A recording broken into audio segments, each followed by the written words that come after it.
বেড়া তোর কিটা বাপের রাস্তা রে, তুই যে রাস্তার মাঝখান দাঁড়াতেছস। ভাই সরি, আমি বুঝতে পারি নাই, কারণ এই রোডে তো সবসময় গাড়ি আসে না। না হলে আমি কেমনে আইছি? তোর শরীরের লোক যদি অনেক গাড়িটা লাগতো, আমার গাড়িটা কি একটা ক্ষতি হইতো তুই জানাস?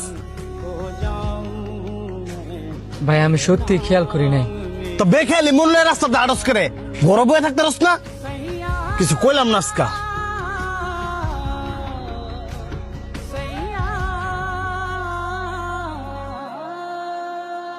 বন্ধু, ওই লোকটা লগে না তোর খারাপ ব্যবহার করাটা উচিত হয় নাই। আমিও তোরে সেম কথা কমু, এই লোকটার লগে তোর খারাপ ব্যবহার করা উচিত হয় না। তুই একটা জিনিস খেয়াল করছস, ওই লোকটারে দেখে মনে হইছে ওই লোকটা অনেক পেরেশানিতে আছে। আর মানুষ যদি পেরেশানিতে থাকে একটু বেখেয়ালি হইব, এটাই তো স্বাভাবিক। তোর একটু রাগ বেশি, এটা আমিও মানি, তাই বলে তো সব জায়গার মধ্যে রাগ কাটাবি, এটা কিন্তু মানা যায় না। আর আল্লাহ পাক কিন্তু রাগী মানুষের পছন্দ করে না। আমি আমার ভুলটা বুঝতাম পারছি, এখন তাইলে আমি কি করবো? কি করবি মানে? ওই লোকটা যদি তোরা মাফ না করে, আল্লাহও তোরা মাফ করতো না। এখন তোর উচিত ওই লোকটার কাছে কি মাফ চাওয়া।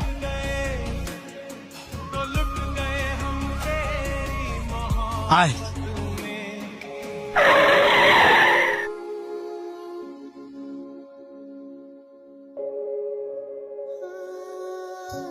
হ্যাঁ, আপনারা আবার আইলেন যে, আমি কি আবার কোনো ভুল করছি?